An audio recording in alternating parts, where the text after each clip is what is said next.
નમસ્કાર વિદ્યાર્થી મિત્રો, ગઈકાલે આપણે જે છે એ સી પ્લસ પ્લસ પ્રોગ્રામિંગની અંદર ડેટા ટાઈપ્સ જોઈ ગયા. હવે આજે જે છે એ આપણે જે છે એ યુઝર ડિફાઇન્ડ ડેટા ટાઈપ્સ વિશે ભણવાનું છે.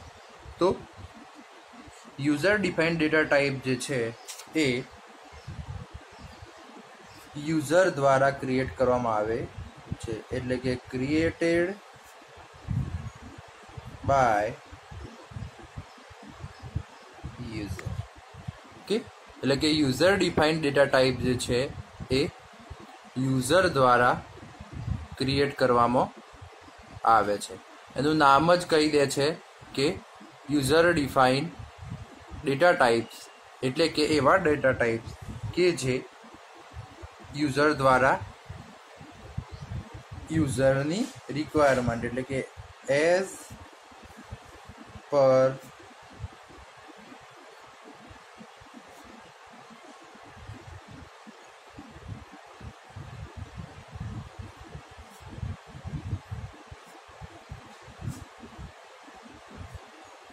યુઝર દ્વારા યુઝરની રિક્વાયરમેન્ટ પ્રમાણે તૈયાર કરવામાં આવેલા ડેટા ટાઈપ એટલે યુઝર ડિફાઇન્ડ ડેટા ટાઈપ. એમાં સૌથી પહેલું જે છે એ એન્યુમરેટેડ ડેટા ટાઈપ.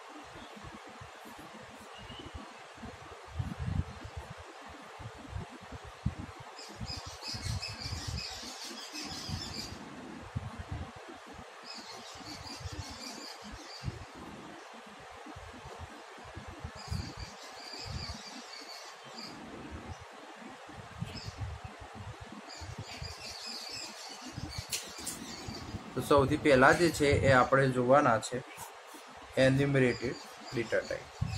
તો enumerated data types allow us to create more than one symbolic constant at the same time in a single statement. એટલે કે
એટલે કે એન્યુમરેટેડ ડેટા ટાઈપ જે છે એ આપણને ફેસિલિટી આપશે શેની?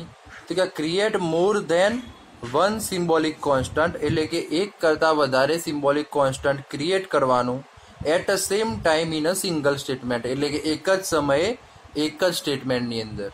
એટલે કે એન્યુમરેટેડ ડેટા ટાઈપનો ઉપયોગ કરી અને જે યુઝર છે એ એક કરતાં વધારે સિમ્બોલિક કોન્સ્ટન્ટ એક જ સમયે એક જ સિંગલ સ્ટેટમેન્ટની અંદર બનાવી શકે છે. કે using enumerated data type we can assign a number to the name. એટલે કે enumerated data type નો ઉપયોગ કરી અને આપણે નંબરને નેમને નંબર અસાઇન કરી શકીએ. એટલે કે using enumerated data type we can assign number to the name. Okay, enumerated data type is using a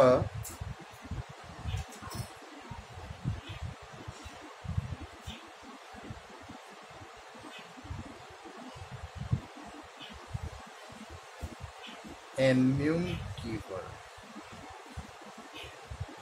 keyword કોને કહેવાય? તો કે word reserved by the C language is known as a keyword. So here we create the enumerated data type using a enum keyword. એટલે કે we can create enumerated data type using keyword. Keyword એટલે શું? તો કે the word reserved by C language. Okay, એટલે કે the word reserved by C language is known as a keyword, and enumerated data type are declared or created using a enum keyword. So let's see the general syntax of the enumerated data type.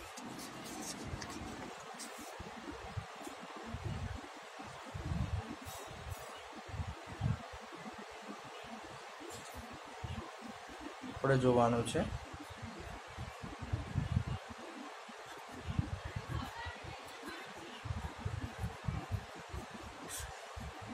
syntax.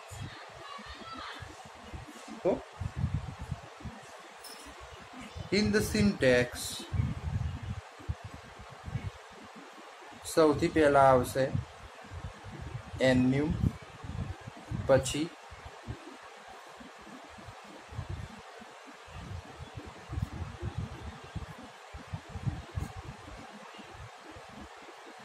Data ટાઈપનું નામ અને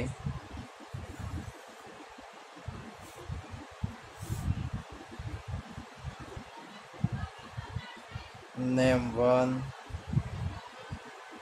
name2 up to name n. Okay, so ચલો આપણે જોઈએ એનું એક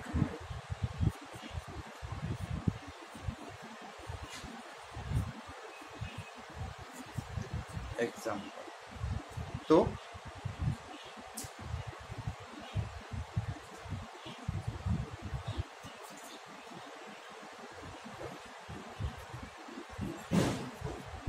enum એટલે કે enum જે છે એ આપણું શું છે? કીવર્ડ છે. ડેટા ટાઈપનું શું છે? નામ છે. ને પછી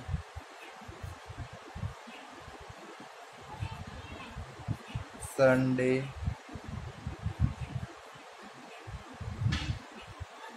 મંડે,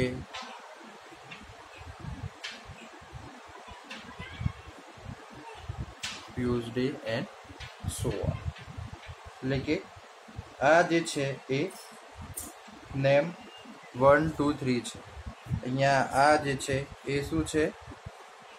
enum keyword. સાથે આ જે છે એ શું છે? ડેટા ટાઈપનું નામ અને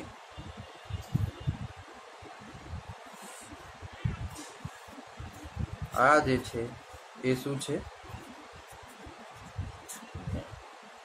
ઓકે, તો આ જે છે એ ન્યૂલી ક્રિએટેડ ડેટા ટાઈપ છે જેનું નામ છે day. Okay, by default the name specified in the curly bracket are assigned value start from the 0. એટલે કે curly bracket ની અંદર આપણે જે નેમ અસાઇન કરીએ છીએ તો નેમ જે છે એની વેલ્યુ જે છે એ સ્ટાર્ટ ફ્રોમ 0 એટલે કે 0 થી સ્ટાર્ટ થશે. If you wish to change the default value, then you can explicitly assign the value. Okay, એટલે કે જો તમારે આને આ વેલ્યુ જો તમારે ચેન્જ કરવી હોય તો પછી જે છે એ તમારે જે તે ડેટા ટાઈપને એક્સપ્લિસિટલી અલગથી લખવો પડે.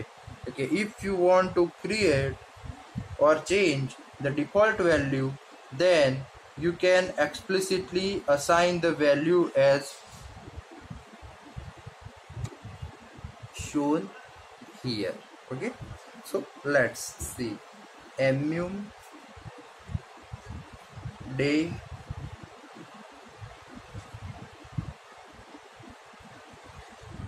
Sunday is equal to 4,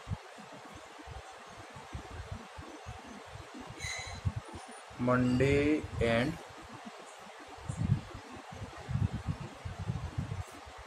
Tuesday. તો અહીંયા શું થશે, જે પહેલા સન્ડેની વેલ્યુ જે છે એ 0 થી સ્ટાર્ટ થતી હતી એ હવે ઇન્સ્ટેડ ઓફ 0 ની જગ્યાએ 4 થી ચાલુ થશે. એટલે કે in this example, by default the value of name is 0, but when you do not want to use the value 0, then you have to assign the value explicitly. It means when I declare Sunday is equal to 4, it means that Monday is equal to 5 and Tuesday is equal to 6. Okay, so here in this example the by default value is changed to the 4. એટલે કે by default value જે 0 હતી એની 4 થઈ ગઈ. એટલે 4 પછી જે છે એ સિરીઝ વાઇઝ જે નંબર આવતા હશે એ પ્રમાણે આગળના નામને અસાઇન કરવામાં આવશે. As you are create an enumerated data type using enum keyword, it will becomes a new type name, and using that type name you can declare another variable. તો આ જે છે એ એન્યુમરેટેડ ડેટા ટાઈપ જે આપણે create કર્યો છે, તો એન્યુમરેટેડ data ટાઈપનો ઉપયોગ કરી અને આપણે જે છે એ બીજા પણ વેરિયેબલ ક્રિએટ કરી શકીએ છીએ. ખાસ યાદ રાખજો, આપણે એન્યુમરેટેડ ડેટા ટાઈપ ક્રિએટ કર્યો છે, વેરિયેબલ ક્રિએટ કર્યો નથી. This is the data type, not the variable. Okay, so let's declare the variable that day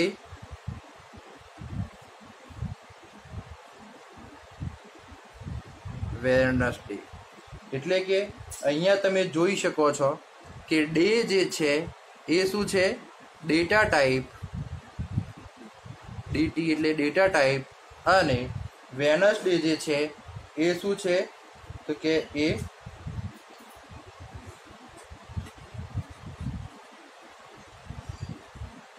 variable છે. એટલે કે આપણે જે છે એ ડે ડેટા ટાઈપનો વેનસડે નામનો વેરિયેબલ જે છે એ ક્રિએટ કર્યો છે.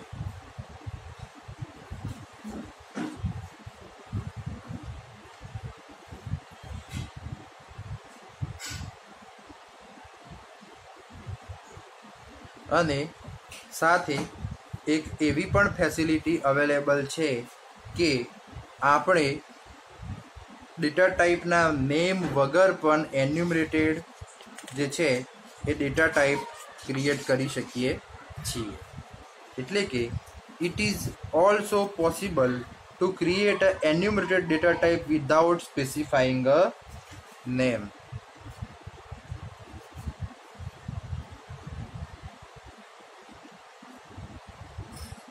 તો આપણે લખીએ, it is also possible to create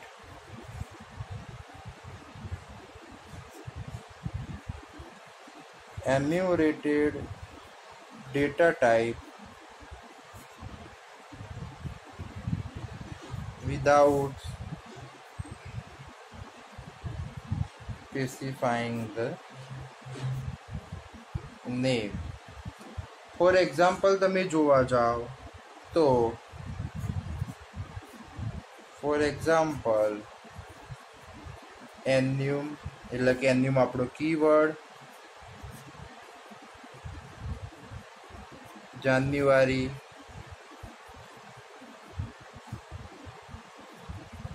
February, March. Okay, તો અહીંયા તમે જોઈ શકો છો કે એન્યુમ જે છે એ કીવર્ડ છે અને આ જે છે એ નામ છે. જેની અંદર આપણે જે છે એ બીજા નેમ જ છે, એની અંદર કોઈ જગ્યાએ આપણો એન્યુમરેટેડ ડેટા ટાઈપનું નામ છે નહીં. ઓકે, હવે આપણે જોવાનું છે સેકન્ડ નંબર, એટલે કે યુઝર ડિફાઇન્ડ ડેટા ટાઈપ. પહેલું જોયું એ આપણે જોયું એ છે એ એન્યુમરેટેડ ડેટા ટાઈપ છે. બીજું હવે જોવાનું છે એ છે સ્ટ્રક્ચર. ઓકે, તો સ્ટ્રક્ચર જે છે એ પણ એક પ્રકારનો user defined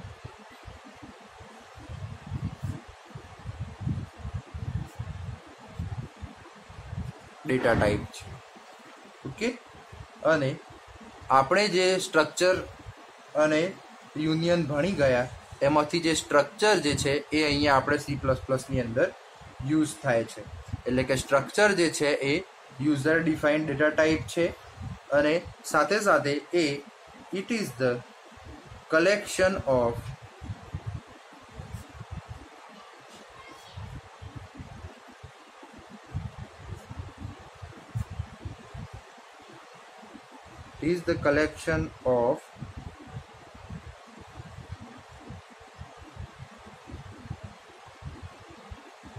variable of different data type. એટલે કે સ્ટ્રક્ચર જે છે એ કલેક્શન ઓફ વેરિયેબલ છે, પણ કેવા? Different data types. એટલે કે અલગ અલગ પ્રકારના ડેટા ટાઈપ જે છે એમનું કલેક્શન છે. કે સ્ટ્રક્ચર જે છે એને ક્રિએટ કરવા માટે જે છે એ આપણે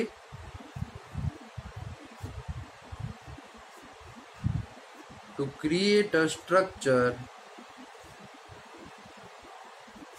we use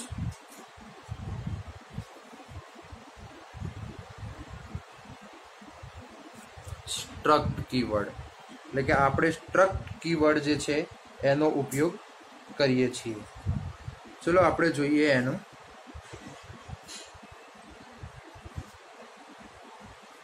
જનરલ સિન્ટેક્સ. તો જનરલ સિન્ટેક્સની અંદર આપણે જોઈશું કે સ્ટ્રક્ચર કેવી રીતે ડિફાઇન થાય. તો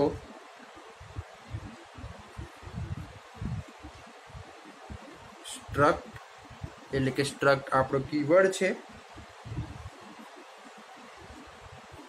સ્ટ્રક્ચર નેમ એટલે કે સ્ટ્રક્ચરનું નામ, અને એની અંદર આપણે જે છે અહીંયા data type variable 1 up to data type variable n સુધી. એટલે કે સ્ટ્રક્ટ એ જે છે એ આપણું કીવર્ડ છે,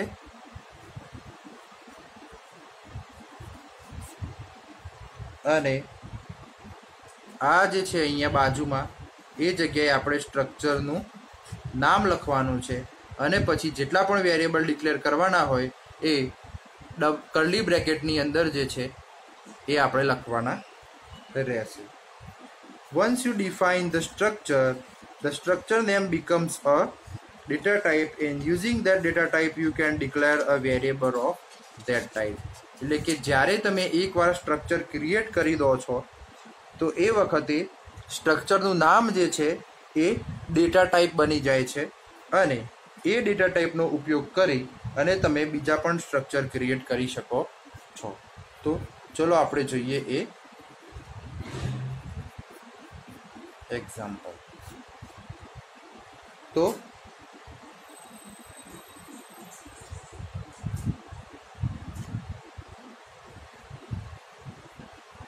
સ્ટ્રક્ટ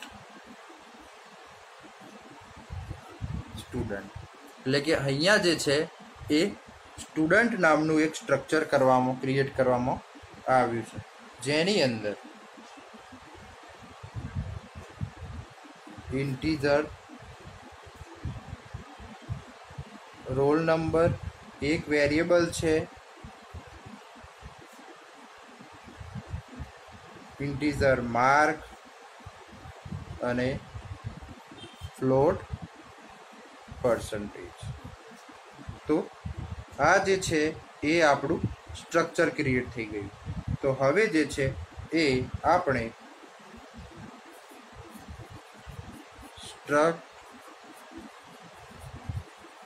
સ્ટુડન્ટ S1 એટલે કે અહીંયા આ જે છે એ આપણે S1 નામનો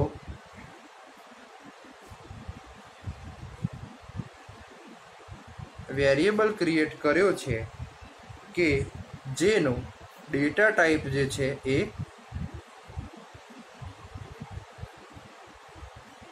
શું છે? સ્ટુડન્ટ છે. એટલે કે આપણે એક S1 નામનો વેરિયેબલ ક્રિએટ કર્યો છે જેને ડેટા ટાઈપ જે છે એ સ્ટુડન્ટ છે, અને એ સ્ટ્રક્ચરના મેમ્બર એક્સેસ કરવા માટે ડોટ ઓપરેટરનો યુઝ થાય છે. એટલે કે two access the member of structure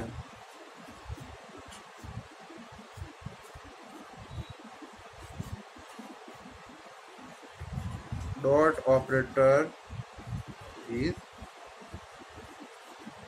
used.